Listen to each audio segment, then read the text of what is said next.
मैं अभी राजभवन से वापस आया हूं। माननीय लेफ्टिनेंट गवर्नर साहब से मेरी मुलाकात हुई।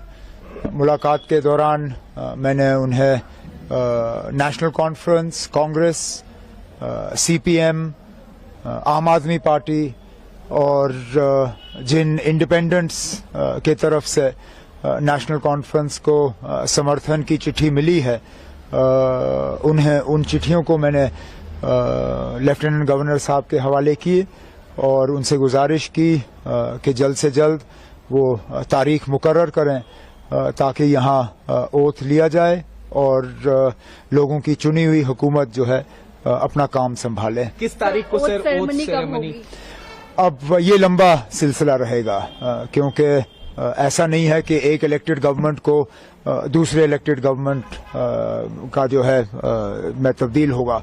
सेंट्रल रूल है, यूनियन टेरिटरी है और गवर्नर साहब को एक अपने कागज तैयार करके पहले राष्ट्रपति भवन भेजने हैं। राष्ट्रपति भवन से वो फिर होम मिनिस्ट्री में जाते हैं। होम मिनिस्ट्री अपना उसमें प्रोसीजर करके वो जो उनको अपनी कागजी कार्रवाई करनी होती है वो सारा करके वापस आ जाता है। तो फिलहाल हमें ये कहा गया है कि इसमें 2-3 दिन तो लग ही जाएंगे।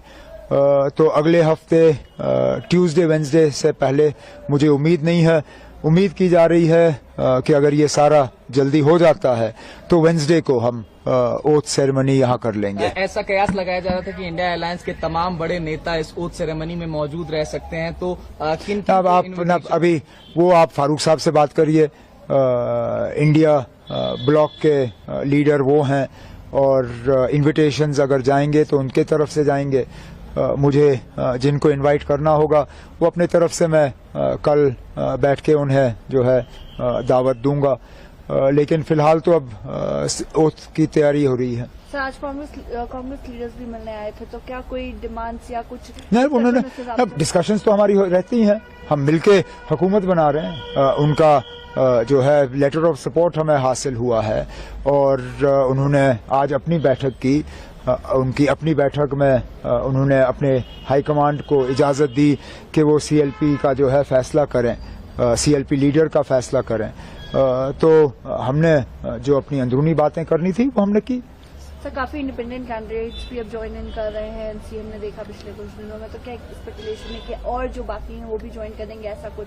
न, ऐसी बात नहीं है। ये आमतौर पे वही लोग हमारे साथ जुड़ रहे हैं जो पहले भी हमारे साथ जुड़े हुए थे। एक आध को छोड़ के ये सारे वही हैं जिनको शायद अलायंस की वजह से अपनी सीट नहीं मिल पाई और वो आज़ाद उम्मीदवार के तौर पे इलेक्शन लड़के गए और जीत गए।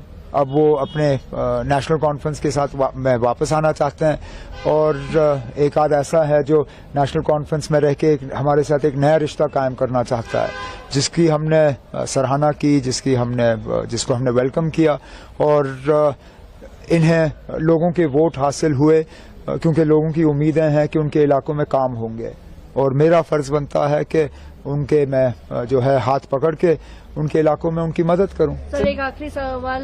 इल्तिजा मुफ्ती जी क्लेम कर रही हैं कि बिज बिहारा में एनसी के वर्कर्स जो है वैंडलिज्म कर रहे हैं, they are attacking their workers. How do you? मुझे कुछ नहीं कहना इसमें। ये अब अगर किसी तरह का सबूत है तो वो पेश करें। जिनके खिलाफ इल्जाम लगे हैं वो तो उनके खिलाफ अब केस करने के लिए तैयार हैं, डेफेमेशन के। अब ये अदालत को फैसला करने दीजिए कौन सही है कौन गलत। सर, जम्मू डिवीजन के इग्नोरेंस का एक बड़ा आरोप लगा। कोई इग्नोरेंस नहीं है ना।